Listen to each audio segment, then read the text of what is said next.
Central industrial security ফ'ৰ্চৰ ফালৰ পৰা 403টা post মুকলি হৈছে হেড কনষ্টেবল জেনেৰেল ডিউটি। ইয়াৰ বাবে আপোনালোকে অনলাইন যোগে আবেদন কৰিব পাৰিব আৰু নটিফিকেশ্যনত উল্লেখ আছে আপোনালোকৰ কেনেদৰে এপ্লাই কৰিব লাগিব, কি ডকুমেণ্টছ লাগিব, সকলো ধৰণৰ দিয়া আছে।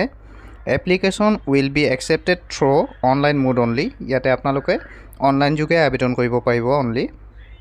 ইয়াতে ফাৰ্ষ্ট টেষ্ট লিখিছে trial test, second proficiency test, physical standard test, documentation.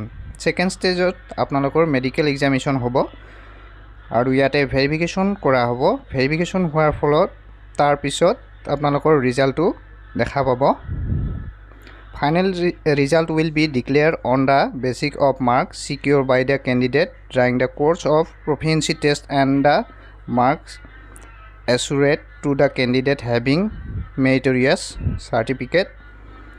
ইয়াতে লিখা আছে, গোটেইখিনি চাই ল'ব। আপোনালোকে এপ্লাই কৰাৰ আগতে সকলো ধৰণৰ ইনফৰমেশ্যনখিনি চাই ল'ব। পে স্কেলটো দিয়া হৈছে আপোনালোকৰ 25,000ৰ পৰা, চাই ল'ব।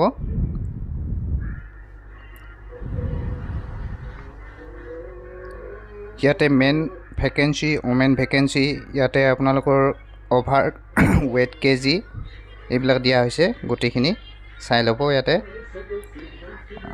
মই গোটেইখিনি ক'ব গ'লে ভিডিঅ'টো বহুত দীঘল হৈ যাব, সেইকাৰণে মই স্কিপ কৰিছোঁ। ইয়াতে মেইন কথাখিনিয়ে কৈছোঁ, আপোনালোকক কেনেদৰে এপ্লাই কৰিব লাগে এইবিলাক দিয়া হৈছে, চাই ল'ব ভালদৰে। আৰু ইয়াতে কেণ্ডিডেট 12 পাছ হ'লে কৰিব পাৰিব এপ্লাই। এপ্লিকেশ্যন ফিজ আপোনালোকৰ SC ST কাৰণে ফ্ৰী হ'ব আৰু ইয়াতে 12 পাছ কেণ্ডিডেটে এপ্লাই কৰিব পাৰিব, এনি ৰিকগনাইজ বৰ্ডৰ ফালৰ পৰা পাছ কৰা কেণ্ডিডেট। আৰু ইয়াতে আপোনালোকৰ এজটো দিয়া হৈছে 18 পৰা 23। SC ST কাৰণে 5 বছৰ এজ ৰিলেক্সন দিয়া হৈছে, ইয়াত চাই ল'ব। আৰু OBC কেণ্ডিডেটৰ কাৰণে 3 বছৰ এজ ৰিলেক্সন দিয়া হৈছে। Department candidate who have rendered at least 3 years of continuous service under central government, maximum age 45 years for ST and 40 years for general EWBC। আপোনালোকৰ ডিপাৰ্টমেণ্টৰ কোনোবাই যদি কৰি আছে তেনেকুৱা ধৰণৰ এপ্লাই কৰোঁতে ইয়াতে আপোনালোকৰ এজ ৰিলেক্সনটো দেখা পাব, অলৰেডি ছাৰ্ভিচ কৰা। ইণ্ডিভিজুৱেল ইভেণ্ট লিখিছে ইয়াতে, GD আণ্ডাৰ স্পৰ্ট কোৱাটা। আপোনালোকৰ কোনো ধৰণৰ যদি স্পৰ্ট চাৰ্টিফিকেট থাকে তেতিয়াহ'লে ইয়াতে দিব পাৰিব।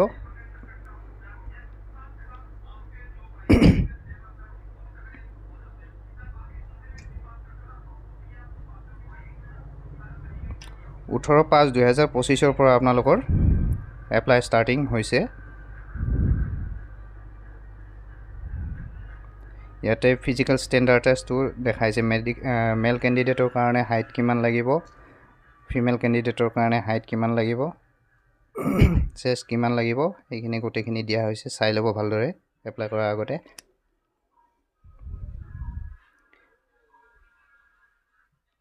এজ ৰিলেক্সেশ্যন, হাইট, চেষ্ট,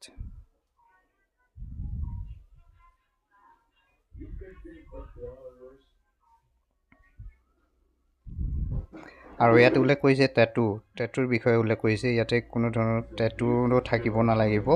যেতিয়া মেডিকেল টেষ্ট কৰিব বা ফিজিকেল ষ্টেণ্ডাৰ্ড টেষ্ট হ'ব তাত চেক কৰিলে টেটুৰ বিষয়ে উল্লেখ কৰিছে যে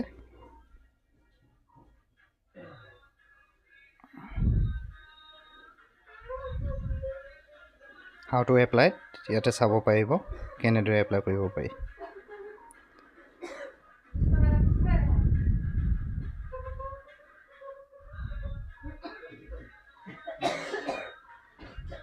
পিছে 6/6/2025 ভিডিঅ' পাবলৈ হ'লে আপোনালোকে চেনেলটো প্লিজ ছাবস্ক্ৰাইব কৰিব, লাইক কৰিব। ধন্যবাদ।